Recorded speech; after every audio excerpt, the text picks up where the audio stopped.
A blessed day to you, Mr. Zero. You can call me Bell. The story I will share with you is about a white house here in Pampanga. People are afraid of it because of the eerie occurrences and appearances of spirits that seem to be trapped in that place. I won't mention its exact location, but according to my grandmother, the house has been there since the Spanish era. The original owner was a wealthy Spaniard, so its design resembles the old houses of rich Spaniards. This house has been renovated several times by the descendants of the original owner, but they never change its design to preserve its historical significance. We live near that White House, so I know many spooky stories related to it. Most of what I will share are experiences of people close to me, or those who have passed by and talked about the apparitions there. I myself had a terrifying experience there. I don't have a third eye, but I once saw something that brought unforgettable fear. Before we continue, if you like this kind of story, please like this video and subscribe. Also, click the bell icon to be the first to know about my new uploads. Thank you. Let's continue the story. I was in high school at the time. On the day of my fourth-year graduation, it was around 9 p.m., quite late at night, and we still had guests at home. My father's siblings, who came from far provinces, attended my graduation. Despite the late hour, my father and uncles were still drinking. We ran out of ice, so my father asked me to buy some from the store. My cousin JV went with me. The store we were heading to is right next to the White House, so we had to pass by it. We bought the ice and were on our way back when I unintentionally glanced at the White Mansion. I almost fainted from fear when I saw an old-fashioned coffin floating by an open window. I also saw thick smoke coming out of the window on the third floor. I was stunned, unable to scream or move. My fear intensified when I saw the coffin slowly open, and a man in a barong emerged. His image was very blurry, like it was made of smoke. I managed to blink, but when I did, I was even more terrified. In the blink of an eye, the man from the coffin was now inside the White House, looking out from the open window. Although I couldn't clearly see his face, I knew and felt that he was staring at me. A few moments later, he waved at me, which made my hair stand on end. I felt an intense coldness around me, especially behind me. It felt like I was inside a giant freezer. The cold air kept getting closer. At one point, I could see from the corner of my eye the floating coffin coming towards me. I don't know if I screamed then. The next thing I knew, I had blacked out. I woke up to someone tapping my cheek. When I opened my eyes, I was already at home, surrounded by worried faces. JV thought I was following him, so he went straight home, carrying the ice. When he arrived home, he noticed I wasn't with him. My parents and relatives searched for me, and JV returned with my father and another uncle. They were worried because several minutes had passed since JV got home, but I still hadn't arrived. They were shocked to find me unconscious in front of the gate of the White House. I told them about what I saw. My grandparents, parents, and even my uncles and aunts didn't seem surprised by my story. According to them, there have been many sightings in that place. The floating coffin I saw was also seen by my grandmother. Because of what happened, the topic of hauntings at the White House came up again.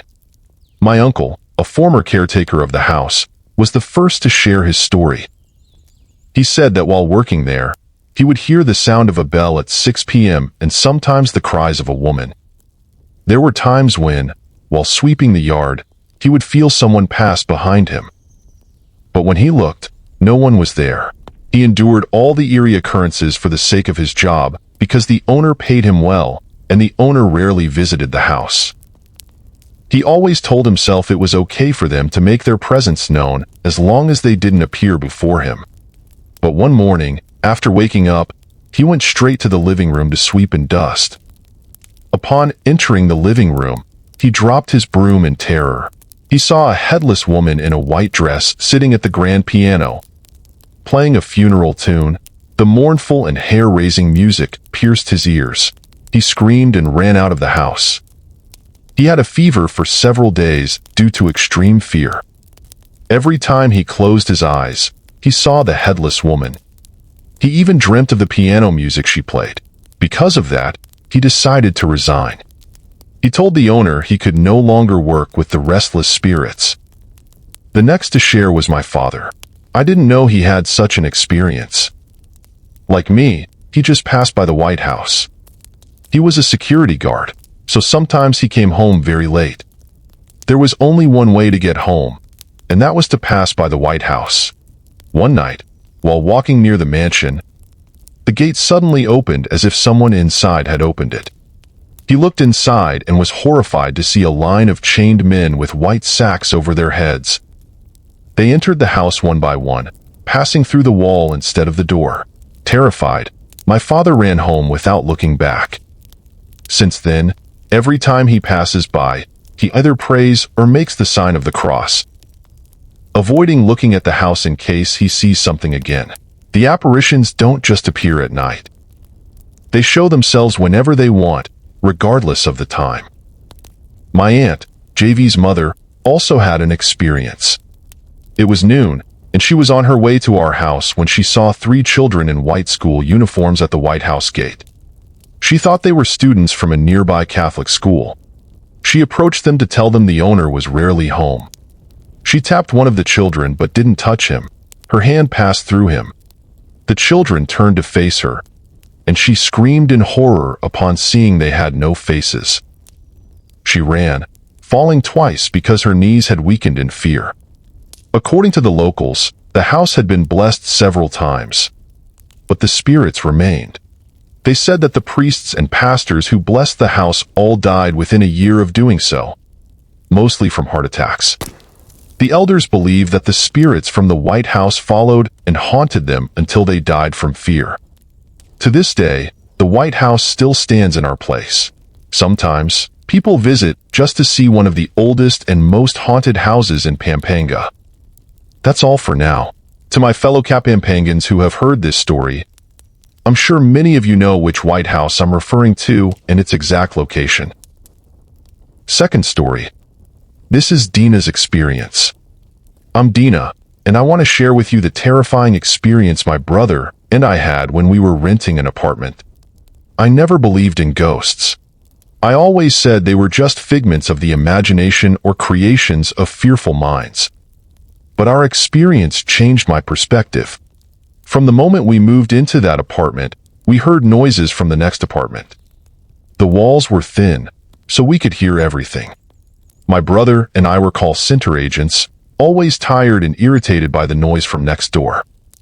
One morning, I had just come home from work. I was surprised when I passed by that apartment and saw things flying around inside. Like a fight was going on. I got annoyed, knowing they would be noisy when I wanted to sleep. I was right. Soon, I heard yelling and the cries of a child. I sighed, thinking the child must be suffering from the constant fighting of his parents. I didn't realize I had fallen asleep and had a long nap. I woke up feeling someone tugging at my blanket. I thought it was my brother, but to my shock, it was a pale boy, about 7 or 8 years old. He looked bloodless and was crying, repeatedly saying, "Help us." I sat up in surprise, but he disappeared. I looked at the door, which was still locked. It was strange because I never sleep without locking the door. I thought I might have been dreaming and ignored it.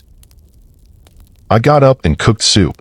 I made too much, so I decided to share it with our neighbors, as we did in the province. The next day, I knocked on their door, but no one answered. I turned the doorknob and was shocked to see the apartment empty, dusty, and with few belongings, as if no one lived there. I returned to our apartment with the soup. A few minutes later, I heard the same noises again, shouting, cursing, and the child begging them to stop fighting.